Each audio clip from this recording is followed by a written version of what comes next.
Before refrigeration, people used the environment to store and preserve food. They built cellars because it was cooler underground. In cold climates, they filled shacks with snow and ice, making what were essentially ice boxes. Then, in the early 1900s, a French inventor developed the first machine to cool and preserve foods at home.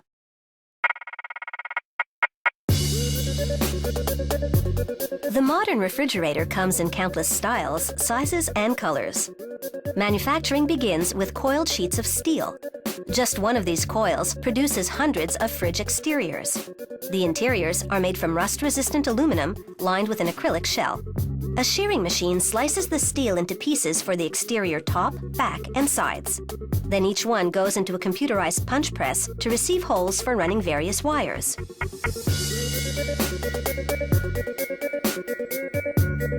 A brake press forces the piece against a forming die, bending the steel at the edges and corners so it will fit snugly into position. To assemble the fridge's outer shell, workers place the pieces in an assembly jig which holds them firmly together.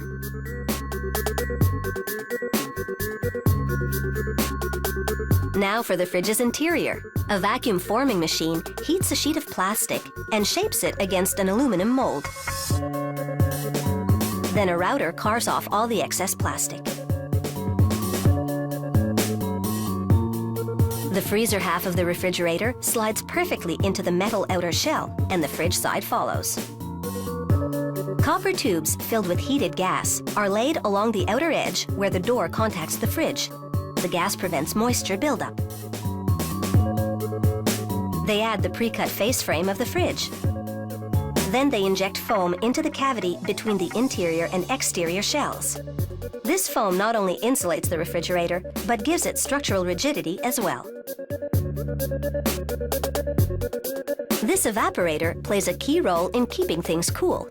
It draws the heat out of the refrigerator and the food inside. The electrical hub of the fridge and freezer is the control panel. It connects to a maze of wires and eventually to a microprocessor. With the freezer side almost complete, they install the evaporator for the fridge side. Next come the refrigerator doors.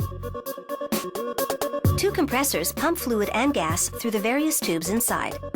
This component, called the radiator, dissipates the heat collected from the food.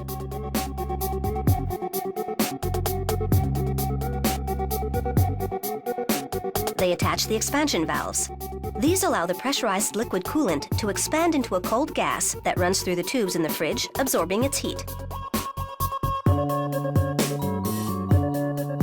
They solder copper tubes to the compressor. They'll later fill these tubes with refrigerant.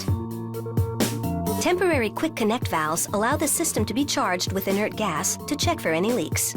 They connect the temporary valves to fill hoses and add the inert gas to the sealed system. They use this wand to check the tubes for leaks. If there's a leak, the gauge goes out of the specified range. The process of refrigeration occurs as the cold gas in the evaporator coils pulls heat energy from inside the fridge. The compressor then changes the gas back to a liquid while the radiator dissipates the collected heat. That liquid then passes through the expansion valve, turns back into a cold gas, and circulates again through the evaporator coils. With a charging gun, they inject refrigerant gas into each tube, then weld the ends of the tubes shut.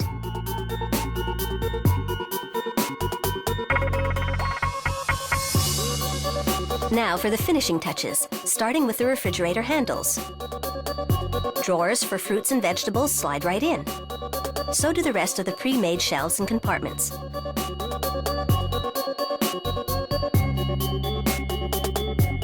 Finally, they press an adhesive logo onto the top corner of the door.